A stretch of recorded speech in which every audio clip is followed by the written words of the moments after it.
भर आशीर्वाद देता रहता है और संचित कुछ किया नहीं। तो पहले हमको संचित करना है, और इसीलिए कहा गया है कि ब्राह्मण को प्रतिदिन 24 माला गायत्री का है।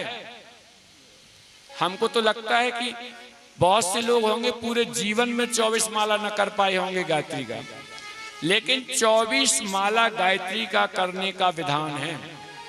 तो भैया 24 माला ना सही 24 बार तो कर लो भाई, लेकिन बड़ी विडंबना है कोई करने को तैयार।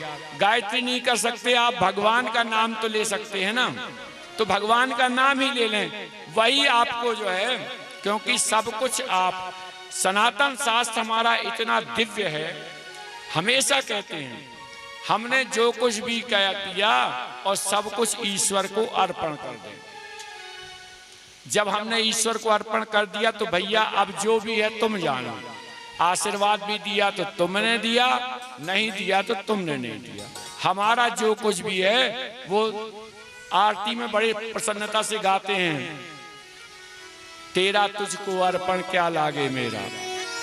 लेकिन भाव भी जब ये हो तभी अच्छा है। सुखदेव जी महाराज कहते हैं इस प्रकार से उसने अगस्त्य मुनि को अनदेखा करके और चल दिया।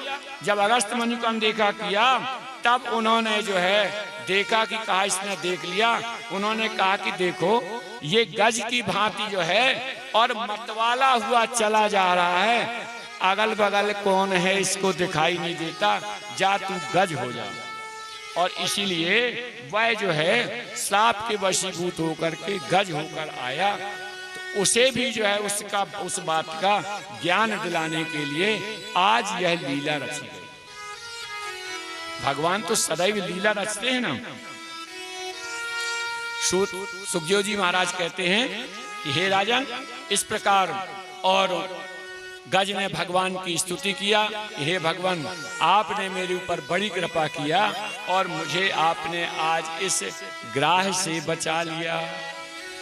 संसार में हम आप जीवों की यही स्थिति है, हम आप सदैव भगवान की अगर प्रार्थना करते हैं पल पल हम आपसे त्रुटियां होती हैं। देखिए कौन ऐसा संसार में है, यदि हम यहां पर बैठे हैं तो क्या यहां बैठने के बाद हमसे त्रुटियां नहीं हो सकती क्या? संसार में ऐसा कोई जीव नहीं है जिससे त्रुटियां ना हो, होंगी ही, उसे रोक नहीं सकते आप। लेकिन कहा कि भैया आपको जानबूझकर अगर गलती करेंगे तो उसका परिणाम आपको भोगना पड़ेगा, और यदि धोखे से कोई त्रुटि हो गई तो उस पर पश्चाताप व्यक्ति करता है भगवान से। हम आप पूजन कराते हैं, बाद में क्षमा प्रार्थना करते हैं, आवाहनम न जानामि न जानामि विसर्जनम पूजाम चैव न जानामि क्षम्यताम परमेश्वर। सीधी सी बात है, हम तो उस परमात्मा के अधीन सारा कुछ, हम ये माने कि हम जो कुछ भी कर रहे हैं परमात्मा के अधीन होकर के कर रहे हैं, तो उसका फल भी परमात्मा का, और अगर कोई गलती हो गई तो वो भी परमात्मा की।